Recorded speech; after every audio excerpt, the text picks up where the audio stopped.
Close your eyes for a moment. Picture the year 1890. A little girl is born on a cold October day in Ontario, Canada. Her name? It is Aimee Candy. No one could have guessed that this farm girl would one day shake nations, fill stadiums, and be remembered as one of the most influential preachers of her generation.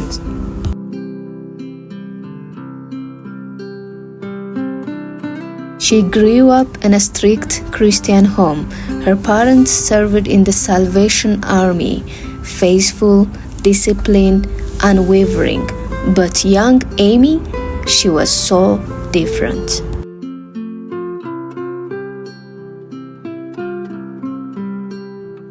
As a teenager, she started asking dangerous questions. She looked at her teachers and asked, "Who made God?" She wrestled with doubt, torn between her faith and the pull of the world. But one night, in a revival meeting under a tent, something happened. As the preacher spoke about the fire of the Holy Spirit, Aimee's heart turned into fire. Tears streamed down her face as she whispered, "Lord, I give you my life." In that moment, God lit a flame in her soul, a flame that would never go out. Like many young believers, Aimee dreamed of the mission field. She married a passionate missionary named Robert Semple, and together they set sail for China. But China would not be the land of their Trump. It would be the land of heartbreaking.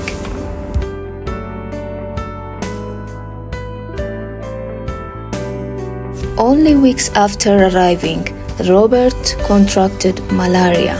Aimee watched helplessly as the love of her life slipped away in her arms. She was just 19 years old, widowed, alone, and with a baby in her arms. She buried her husband on a foreign soil and boarded a ship back to America. To the world, it looks like her story was over.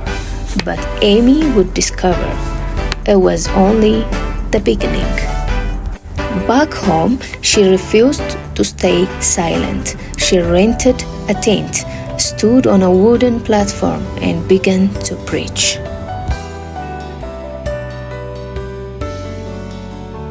Aimee preached with fire.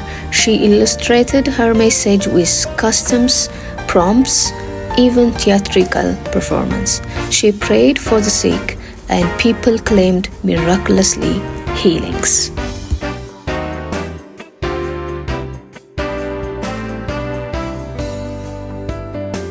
Word spread, crowds grew. The newsletters mocked her at first page, calling her a lady preacher, but they could not ignore the thousands filling the tents wherever she went. Aimee was no ordinary woman. She was a storm, a force, a voice crying out with the power of the gospel.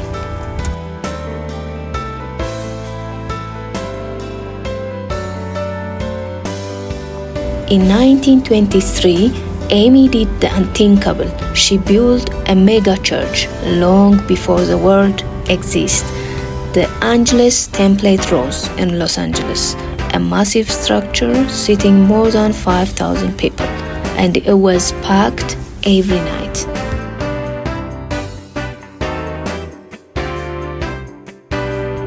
But she didn't stop there. She looked at a brand new technology called radio and said, "Why not?" She launched one of the very first Christian radio stations.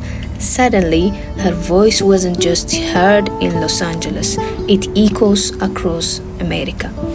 Millions who would never set foot in a church were hearing the gospel in their home. Aimee had turned the tide. She was not only a preacher, she was a pioneer.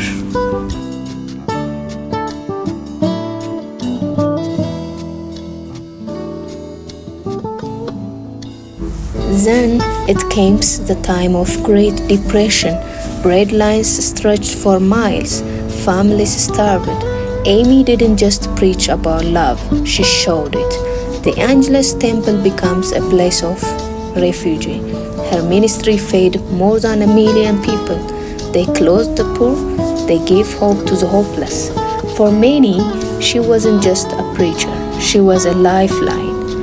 Aimee believed that revival wasn't just about miracles at the altar, it was also about compassion in the streets.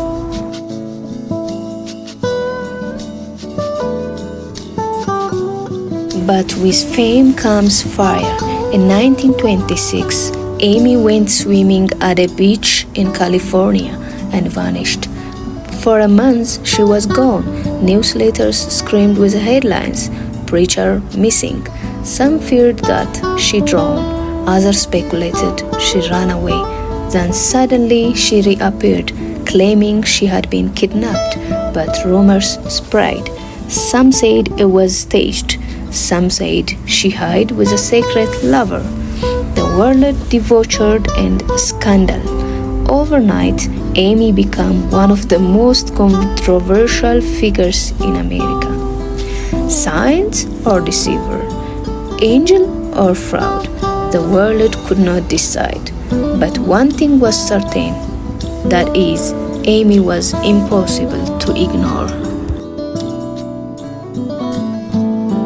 She pressed on, still preaching, still leading, but her personal life grew messy. Failed marriages, lawsuits, constant criticism. She was human, fragile, flawed, and wavering. Yet, she never stopped proclaiming Christ until her last praise in 1944. She stood on platforms declaring the gospel with passion. Well, talking about her legacy, the Foursquare Church, now with millions of members around the church, the radio ministries that inspired generations, and countless women who found courage to step into pulpits because Aimee proved it could be done. She was a trailblazer, a warrior, a flawed, fairy general of God.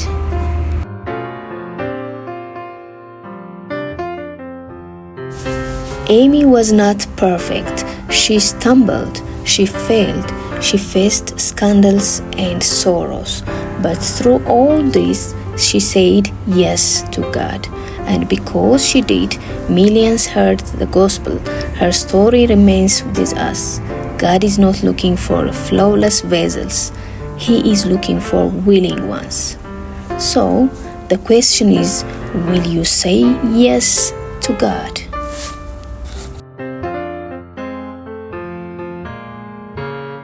Well, thank you for watching this wonderful story of Aimee. If you want more such kind of videos, please subscribe my channel. Thank you and God bless you.